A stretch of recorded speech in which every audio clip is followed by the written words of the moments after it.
ఈ కార్యక్రమం ఎక్కువ అన్నట్లుగా ఇంత ఆనందోత్సాహాలతో జరుపుకున్నందుకు జన సైనికులకు వీర మహిళలకు ప్రతి ఒక్కరికి పేరు పేరున ధన్యవాదాలు తెలియజేసుకుంటున్నాను.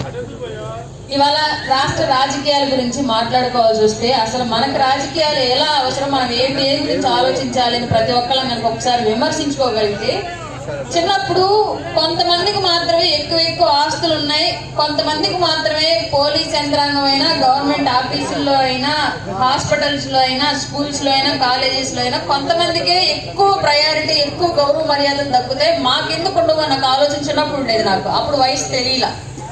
ఎదిగే క్రమంలో రక్షణ కూడా కరువైంది ఆడపిల్లకి రాష్ట్రంలో అని చెప్పేసి స్థానికంగా ఎదురయ్యే కొన్ని సమస్యల మూలంగా తెలిసింది. అప్పుడు అర్థం అవ్వలేదు ఎందుకు సమాజంలో భద్రత లేదు అని చెప్పేసి. తర్వాత చదువు పూర్తయ్యాక ఎవరో డబ్బున్న వాళ్ళు, రాజకీయ రికమెండేషన్, లంచాలు పెట్టుకోగలిగే వాళ్ళకి మాత్రమే మంచి ఉద్యోగాలు దొరికాయి. సామాన్యులకు ఎందుకు అప్పులు చేసి కష్టపడి చదువుకున్న చదువులకు ఉద్యోగాలు దొరకట్లేదని చెప్పేసి ఆలోచించాం. అప్పుడు సమాధానం దొరకలా. పెళ్ళయింది, పెళ్ళయి పిల్లలు, ఆరోగ్యము, మాకు ఉపాధి, మా భర్త ఉపాధి, మాకు ఇంట్లోకి వచ్చే ఆదాయం ఎంత, దాని మీద సరుకులు ఎంతకు వస్తున్నాయి, మేము ఎందుకు ఇంకా పేదవాళ్ళగానే మిగిలిపోతున్నాం, పెద్దవాళ్ళం ఎందుకు కాలేకపోతున్నాం, ఈ సమాజంలో కులాలలో సమానత్వం ఎందుకు లేదు, ఆర్థిక పరిస్థితుల్లో సమానత్వం ఎందుకు లేదు అని ఆలోచిస్తే ఎక్కడా సమాధానం దొరకలా. అన్నింటినీ చూసి ఎదురు చూస్తూ ఎవరో ఒకరు ఈ ప్రశ్నకు సమాధానం చెప్పకపోతారా, ఈ సమస్యలకి పరిష్కారం చూపకపోతారని ఎదురు చూస్తున్న క్రమంలో నేను నిస్వార్థంగా నమ్మడానికి, నిస్సంకోచంగా నడవడానికి నాకు ఒక వ్యక్తి కనిపించాడు. అతనే పవన్ కళ్యాణ్.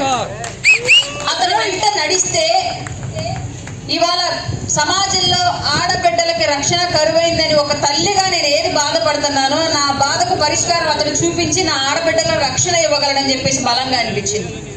అలాగే నా పిల్లలు కష్టపడి నేను చదివిస్తే పెద్దయ్యాక వాళ్ళు కూలి పని చేసే వాళ్ళగా మిగలకుండా, ఉద్యోగాలు లేక ఊళ్ళ మీద బలాదూరుగా తిరగకుండా వాళ్ళ చదువుకు తగ్గ ఉద్యోగం దొరికింది అని చెప్పేసి అతని వెనకాల నాకు నడవాలనిపించింది. నిద్ర లేచిన దగ్గర నుంచి పడుకునేంత వరకు సూర్యుడితో లేచి సూర్యుడు పడుకున్నా కూడా పడుకునే రైతన్నగా ఆలోచిస్తే, నేను పండించిన పంట, నేను చింతించిన చవటకి అతని నాయకత్వంలో అయితే మాత్రమే సరైన మద్దతు ధర దొరికింది. నా భార్య మెడలో పుస్తలతో సహా బ్యాంకుల్లో ఉండి వడ్డీలు కట్టలేక మూలుగుతున్న ఆస్తులు కూడా బయటకు వస్తాయని చెప్పేసి ఒక రైతుకు అనిపించేలాగా ఆ వ్యక్తి నాకు కనిపించాడు. కాబట్టి అతనితో నిస్సంకోచంగా నడిచా. ఒక సామాన్యురాలుగా ఇది నా ఆలోచన. ఇట్లాంటి ఆలోచనతో పవన్ కళ్యాణ్ గారిని నమ్మి సమాజంలో ఒక యువతను నడుస్తున్న టైంలో అమ్మో రాజకీయాలు మళ్ళీ మంచి వైపు మళ్ళీ పోతాయేమో అని ఒక దుర్మార్గుడు, అతని పేరు ఈ రాష్ట్రంలో బటన్ రెడ్డి. ఆ బటన్ రెడ్డి మనం ఆలోచించాల్సిన విషయాలను కాకుండా మన ఆలోచనలను మరోవైపు తిప్పాడు. ఏ వైపుకి తిప్పాడు? రాజకీయ పార్టీలు పొత్తులు పెట్టుకోకూడదు, పొత్తులో వాళ్ళు వస్తున్నారు, మీకు ఇన్ని సీట్లే ఇస్తారు, మీకు ముఖ్యమంత్రి ఎవరు, మీకు మంత్రి ఎవరు, ఇలాంటి అన్నింటినీ చేసి ఒక సామాన్యురాలిగా, ఒక ఓటరుగా ఉన్న నా ఆలోచనని నాకు సంబంధం లేని వైపు ఆలోచించేలాగా చేస్తున్నాడు. ఇవాళ నా కుటుంబానికి మంచి ఏం జరిగింది, ఎవరు వస్తే మంచి చేస్తారని ఆలోచించాలా, లేదా ఎవడో నన్ను రెచ్చగొడితే రెచ్చిపోయి మళ్ళీ ఒక దరిద్రుడిని అధికారంలోకి తీసుకొచ్చుకోవాలా? ఒకసారి ప్రతి సామాన్యుడు ఆలోచించండి. ఇవాళ రాష్ట్రంలో మనందరం ఆలోచించుకోవాల్సింది, పవన్ కళ్యాణ్ గారు పొత్తులోకి ఎందుకు వెళ్ళారు? ఆయన వెళ్ళడం మూలంగా ఈ రాష్ట్రానికి, ఆ రాష్ట్రంలో ఓటరుగా ఉండి బ్రతుకుతున్న నాకు ఉపయోగం ఏంటి? దీని గురించి ఆలోచించండి ప్రతి ఒక్కళ్ళు. అంతే తప్ప పవన్ కళ్యాణ్ గారికి అన్ని సీట్లు ఇస్తేనే మేము ఓట్లేస్తాం, పవన్ కళ్యాణ్ గారికి ఈ పదవి ఇస్తేనే మేము ఓట్లేస్తాం. నిజం చెప్పండి, పవన్ కళ్యాణ్ గారి కన్నా కూడా గొప్ప రాజకీయవేత్తలం మేము. అతని కన్నా కష్టాలను అనుభవించి పార్టీని నిలబెట్టాము, అతని కన్నా ఎక్కువ మా జేబులో డబ్బులు ఖర్చు పెట్టి ఈ పార్టీని ముందుకు తీసుకెళ్లామని చెప్పేసి అన్నవాళ్ళు ఎవరైనా రాష్ట్రంలో ఉన్నారా? ఈ పార్టీని స్థాపించింది, నిరంతరం అధికార పార్టీకి ఎదురయ్యే కష్టాలను ఓర్చి నిలబడింది, అతని సంపాదనని తన బిడ్డల కోసం మూటగట్టాల్సిన డబ్బులను మన బిడ్డల కోసం పంచి పెడుతూ పార్టీని నిలబెట్టింది ఇప్పటి వరకు పవన్ కళ్యాణ్ గారు మాత్రమే. పవన్ కళ్యాణ్ గారి తర్వాత కార్యకర్తలు నిలబెట్టారు పార్టీని. ఇది తప్ప ఇంకెవరో జనసేనను మోసాము, పెంచాము, పోషించామంటే ఎవరో ఒప్పుకునే పరిస్థితి లేదు ఈ రాష్ట్రంలో. అట్లాంటప్పుడు ఒక కార్యకర్తగా మన బాధ్యత ఏంటి? నా నాయకుడు నిర్ణయించిన ఒక లక్ష్యం వైపు నిస్సంకోచంగా నడవడమే నా బాధ్యత. అతను ఏది చెప్తే అది ఫాలో అయ్యి 24లో ఉమ్మడి ప్రభుత్వాన్ని అధికారంలోకి తెచ్చుకోవడమే మన బాధ్యత. ఆయనకు మనకు నిర్దేశించాడు కాబట్టి ఆ లక్ష్యం వైపు నిస్సంకోచంగా నడుచుకుంటూ వెళదాం ప్రతి ఒక్కళ్ళు. అంతే తప్ప ఊళ్ళో ఎవరో బుక్కా బకీర్లు రెచ్చగొట్టగానే, సోషల్ మీడియాలో ఎవరో పనికిమాలను పోస్ట్ పెట్టగానే, వాళ్ళ వ్యూస్ కోసం వాళ్ళ ఆదాయం కోసం ఏవో కొన్ని ఛానల్స్ దుష్ప్రచారం చేయగానే ఊగిపోతూ మేము ఒప్పుకోం, మేము టీడీపీని తిడతాం, మేము చంద్రబాబు నాయుడు తిడతాం, మేము స్థానికంగా ఉన్న మా టీడీపీ కార్యకర్తలను తిడతామని చెప్పేసి వాళ్ళలో ఎవరో ఒకరు క్వార్టర్ మందేసి వచ్చి వాళ్ళు రిటర్న్ తగాదు పెట్టుకోగానే గొడవలు వేసేసుకొని ఇవన్నీ చేస్తే నిజం చెప్పండి, మీరు పవన్ కళ్యాణ్ గారికి మంచి చేస్తున్నారా, అన్యాయం చేస్తున్నారా? అతని కష్టాన్ని మట్టిలో పోస్తున్నారా, నిజంగానే రేపు అధికారంలో పోవడానికి అవకాశం ఇస్తున్నారా? ప్రతి ఒక్కళ్ళు రేపు రాబోయేది చాలా అంటే చాలా కష్టతరమైన పరిస్థితులు రాబోతున్నాయి రాష్ట్రానికి.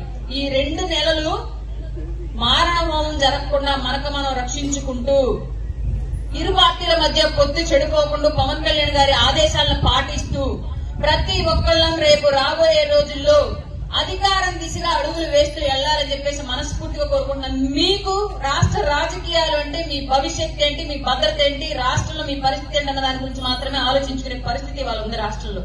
అంతే తప్ప పార్టీలకు సంబంధించిన టికెట్లు సర్దుబాట్లు వాటి గురించి సామాన్యులుగా మనకు సంబంధం లేని విషయం. నాకు ఇప్పుడు పవన్ కళ్యాణ్ గారు ముఖ్యమంత్రి అవుతారు, చంద్రబాబు నాయుడు గారు ముఖ్యమంత్రి అవుతారు. వీళ్ళిద్దరూ రేపొద్దున ఈ రాష్ట్రాన్ని బాగు చేయకుండా, అందులో నా కుటుంబం బాగుపడకుండా, నా బిడ్డలకు ఉద్యోగాలు దొరకకుండా, రైతుకి నా తండ్రో నా మావయ్య ఎవరో ఒకళ్ళు పంట పండిస్తే వాళ్ళకి మంచి ధర ఇవ్వలేకుండా, కల్తీ మద్యం అమ్మి నా భర్తను, మా భర్తకు అలవాట్లేదులేండి, మా మరిది ఇంకెవరు తాగే వాళ్ళు ఎవరో నా బంధువులు ఉంటే వాళ్ళను ఇబ్బంది పెడుతూ ఉంటే నేను సంతోషంగా ఉంటాను. వాళ్ళిద్దరు ముఖ్యమంత్రులు అయితే ఏది చెప్పండి, ఉన్నాం కదా, ఎవరో ఓటేసినా వచ్చే నాయకత్వం మనకి మంచి చేయాలని కోరుకుంటాం. అట్లాంటి మంచి నిర్ణయమే పవన్ కళ్యాణ్ గారు తీసుకుంటారని నేను బలంగా నమ్ముతున్నా. నాతో పాటు మీ అందరూ ఆయన నమ్మండి.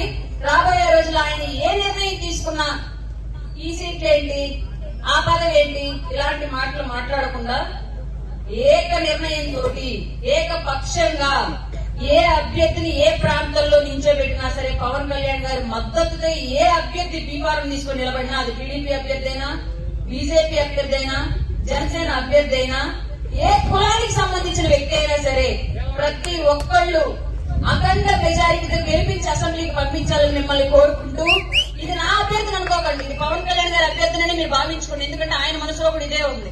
ఆల్రెడీ మొన్న కొన్ని ఉత్తరాలు కూడా ఆయన రాశాడు క్లియర్. ఆయన మనోభావం ఏంటి అని మీ అందరికి అర్థమై ఉండాలి. చదువుకోని వాళ్ళు ఉంటే ఒకసారి మళ్ళీ రీకాల్ చేసుకుని ఆ ఉత్తరాన్ని చదువుకోండి. ఆయన ప్రజలకి, కొన్ని సామాజిక వర్గాలకి ఆయన మనోభావాన్ని, ఆయన రాజకీయ విశ్లేషణ ఏ విధంగా మనందరి ముందు పెట్టాడో ఆయన క్లియర్ గా తెలుస్తుంది. కాబట్టి ఆయన బాధని, ఆవేదనని అర్థం చేసుకుని 2024లో రాబోయే ఎన్నికలు రాష్ట్ర ప్రజల కోసమే తప్ప నాయకుల పదవుల కోసం కాదు అన్న విషయాన్ని గమనించుకుని ప్రతి ఒక్కరు ముందుకెళ్తారని చెప్పేసి మిమ్మల్ని అందరినీ మనస్ఫూర్తిగా కోరుకుంటూ, జై జనసేన, జై టీడీపీ, జై భీమ్.